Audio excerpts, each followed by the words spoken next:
आप सब, I hope आप सब ठीक होंगे। तो सीबीएसई ने अपने सैम्पल पेपर्स इशू कर दिए हैं, ठीक है। और आज हम डिस्कस करने वाले हैं अकाउंट्स का सैम्पल पेपर जो सीबीएसई ने इशू किया है, ठीक है। तो बिना टाइम वेस्ट करते हुए हम चलते हैं डायरेक्ट क्वेश्चंस पर। ओके, तो देखो इसका जो फर्स्ट पार्ट है ना, इसका सेक्शन ए, इसमें 18 क्वेश्चंस है जिसमें से आपको 15 अटैम्प्ट करने हैं। मैं इसमें पूरा पेपर डिस्कस नहीं करने वाला। हाँ, पार्ट बाय पार्ट मैं इसको डिस्कस करूँगा, जैसे कि इस पार्ट में थोड़े क्वेश्चंस होंगे, थोड़े क्वेश्चंस अगले पार्ट में भी होंगे, ठीक है। तो चलो बिना टाइम वेस्ट करते हुए हम चलते हैं अपने क्वेश्चन नंबर 1 पर। तो देखो पहला क्वेश्चन क्या है।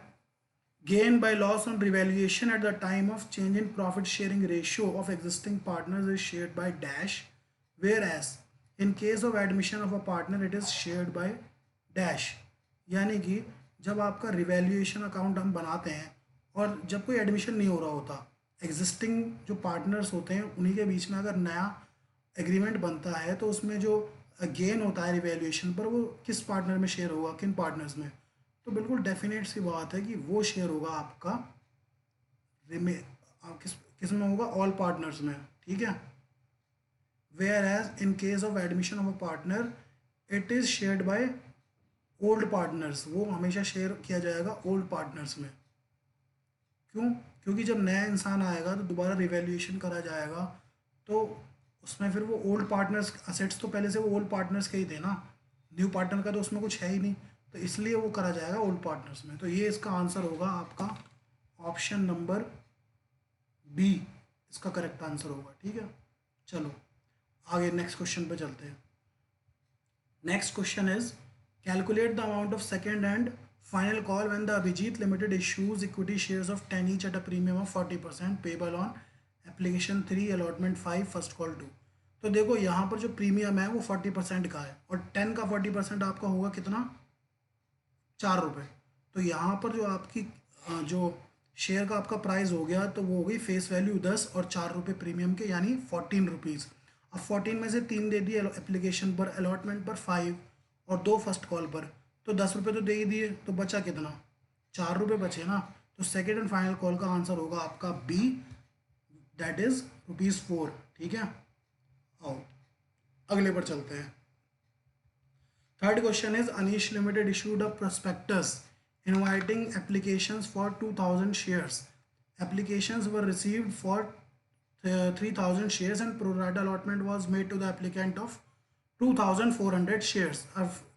If Dhruv has been allotted 40 shares, how many shares he must have applied for? तो सिंपल क्वेश्चन है यहाँ पर। देखो कंपनी ने इशू करे 2000 शेयर्स, एप्लीकेशन आ गई 3000, अलॉटमेंट करी है 2000 शेयर्स की अलॉटमेंट करी है और बाकी जो 400 शेयर्स थे ना उसकी आगे एडजस्टमेंट हो जाएगी। यानी कि हम कह सकते हैं कि जिसने 2400 शेयर्स के लिए अप्लाई करा था उसको यहाँ पर अलॉटमेंट की गई है 2000 शेयर्स की, बाकी 600 तो सिंपल रिजेक्ट हो गए। अब देखो अगर आपको इसको निकालना है तो सिंपल आपको क्या करना पड़ेगा, उसको अलॉट हुए हैं 40 शेयर्स, तो आप मल्टीप्लाई करेंगे 2400 से जो आपके शेयर्स हैं जो लोगों ने अप्लाई करे हैं जिनको अलॉट हुए थे, और नीचे आप लिखेंगे जितना अलॉट करा है कंपनी ने, यानी 2400 divided by 2000 multiply by 40 shares. तो आंसर आपका आ जाएगा क्या, सी, 48, ठीक है। तो ये ट्राई करना। फिर fourth question is Ambrish limited offered 2 lakh equity shares of 10 each, of these 1,98,000 shares were subscribe. देखो 2 लाख शेयर्स इशू करें, सब्सक्राइब कितने हुए, 1,98,000, 2000 कम सब्सक्राइब हुए हैं। और amount was payable 3 on application, 4 on allotment and balance on first call.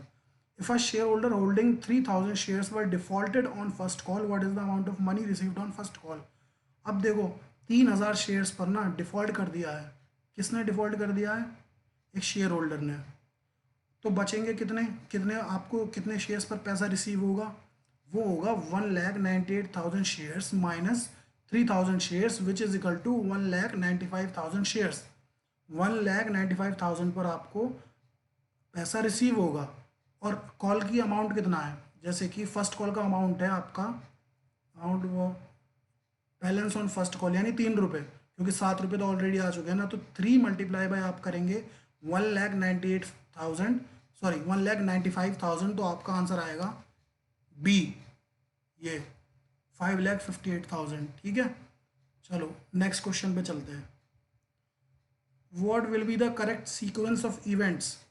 Forfeiture of shares, default on calls, reissue of shares, amount transferred to capital reserve, options. अब यहाँ पर देखो ये बताया जा रहा है कि सीरीज बताओ आप कि किस सीरीज में क्या क्या होता है।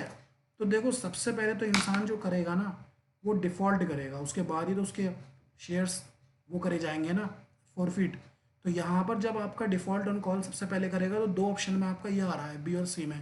तो यानी जो आपका आंसर होगा वो बी या सी के कोई एक ऑप्शन होगा, वो ए या फिर डी बिल्कुल नहीं हो सकता।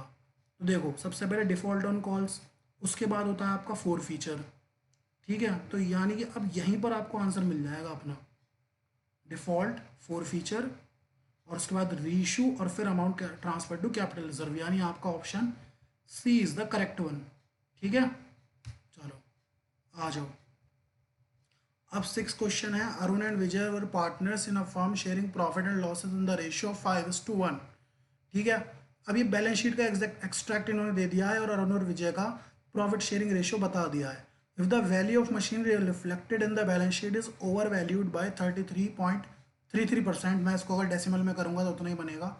Find out the value of machinery to be shown in the new balance sheet. अब ये एक अच्छा क्वेश्चन है और ये एक अच्छा कॉन्सेप्ट भी है, ठीक है।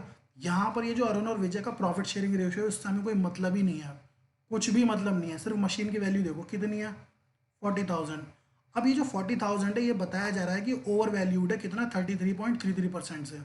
अब देखो 33.33% से अगर ये ओवर वैल्यूड है तो यानी कि ओवरऑल इसकी जो वैल्यू इस टाइम है वो 100% नहीं है, कहीं ना कहीं उसकी 133.33% उसकी वैल्यू है। तो इसकी 100% वैल्यू निकाल दो। कैसे निकालोगे, 40,000 मल्टीप्लाई बाई 100 डिवाइडेड बाय 133.33, ठीक है। तो इसकी 100% वैल्यू निकल जाएगी और वो आपकी आएगी ये डी 30,000, ठीक है। तो इसमें आपको कोई कन्फ्यूज़न हो तो नीचे डिस्क्रिप्शन में क्वेश्चन आप पूछ सकते हैं, फ्रीली मैं रिप्लाई ज़रूर करूँगा, ओके। चलो आगे 7th क्वेश्चन।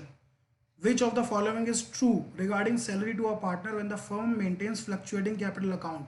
अब देखो फ्लक्चुएटिंग कैपिटल अकाउंट का एक ये है, इसका फीचर ये है कि जब आप फ्लक्चुएटिंग कैपिटल अकाउंट मेंटेन करते हो तो करंट अकाउंट का तो मतलब कोई सीन होता ही नहीं है वहाँ पर, ठीक है। वहाँ पर तो फ्लक्चुएट करेगी कैपिटल। और यहाँ सैलरी की बात हो रही है, सैलरी की बात हो रही है तो लोन की बात तो हो ही नहीं रही, तो ये ऑप्शन तो गलत है। फिर debit profit and loss account, expense की तो बात नहीं हो रही, चार्ज की बात नहीं हो रही, तो ये वाला ऑप्शन भी गलत है। उसके बाद debit profit and loss appropriation account and credit partners capital account. देखो partners current account, current account तो यहाँ पर हो ही नहीं सकता क्योंकि करंट अकाउंट होता है कौन से में, जब फिक्स कैपिटल की बात होती है। यहाँ हो रही है फ्लक्चुएटिंग कैपिटल की बात, तो जो ऑप्शन सही होगा वो होगा D, debit profit and loss appropriation account and credit partners capital account, ठीक है। चलो आगे चलते हैं। At the time of reconstitution of a partnership firm, recording of an unrecorded liability will lead to। अब ये वाला जो क्वेश्चन है वो रिवैल्यूएशन अकाउंट से रिलेटेड है कि अगर आपने मतलब रिवैल्यूएशन अकाउंट बनाया और उसमें कोई ऐसी लाइबिलिटी निकल गई जो पहले नहीं थी, तो भाई वो तो लॉस ही है ना आपका। तो लॉस कौन शेयर करेगा, एग्जिस्टिंग पार्टनर ही शेयर करेंगे ना।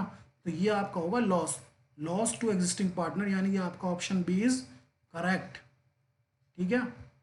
आ जाओ नेक्स्ट क्वेश्चन पे। Question number 9, EFG are partner sharing profit in the ratio of 3:3:2 and according to partnership agreement G is to get a minimum।